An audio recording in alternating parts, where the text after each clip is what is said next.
This story comes from a tabletop game called Arabian Nights. My group just discovered this game, and on the box we thought this game could be done within 3 hours between the 5 of us, 4 players and 1 DM. Some brief context for this game. It's a random encounter board game. Players travel around Arabia in an attempt to become the most influential person in the area, while completing stories and gathering faith score. Each character chooses their starting skill pool and gaining skills or upgrading their skills by completing certain encounters or, as we realize, are super lucky. We started the game and within the first 2 turns realized just how unforgiving this game could be. We each set out looking for treasure. I immediately got robbed by pirates and lost at sea. So at this point, I feel like I got the short end of the stick. Meanwhile, everyone else, Emily got arrested, Ron got gender swapped, and Graham became insane because someone opened a door in some sultan's palace. 3 hours later, and we're barely halfway done with the game. At this point, I've become a merchant prince who is currently in jail because a suspicious vizier sold me out.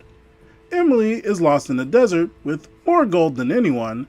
Graham has completed his score requirement and is slowly making his way back to Mecca to end this game. And Ron has lost everything and is stuck out at sea.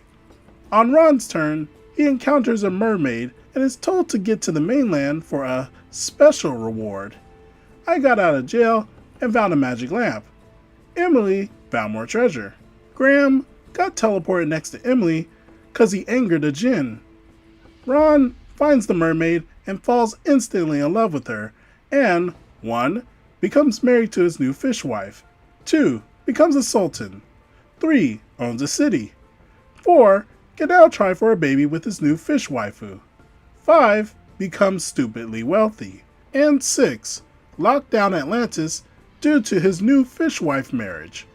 At this point, he has undeniably won the game, but he still has to march down to Mecca to secure his win.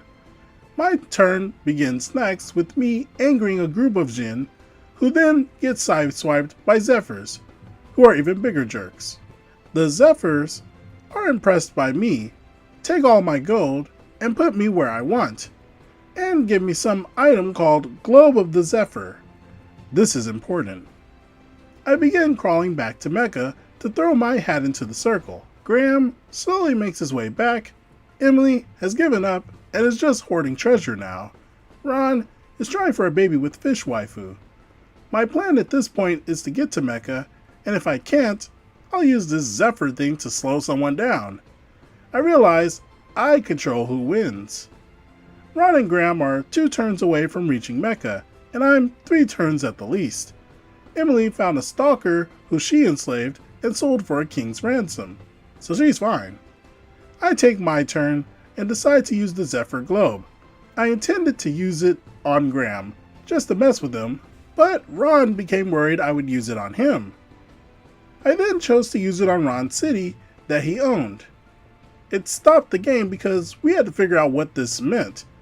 So, to explain, the Zephyr's Globe. Cast once per game on a city of your choice, excluding Mecca. The city becomes inaccessible to anyone except the holder of the Zephyr's Globe. The city in question raises to the clouds. In the end, it was decided that I effectively nuked Ron's kingdom. Ron had lost his palace, his small army of fish children, and all his wealth. He kept his sultan status, although he couldn't prove it to anyone who he was the sultan of. But for the worst offense, I killed his newly married fish waifu, his beautiful queen of the sea, fair lady fish waifu. I don't remember who won that night, but I do know that years later, I've yet to live that down, and whenever we ask how bad anything is, we rate it on a scale of 1 to fish waifu. This game sounds like a complete mess in a good way. Over 3 hours of things changing so drastically. I definitely would like to try this out. What do you all think?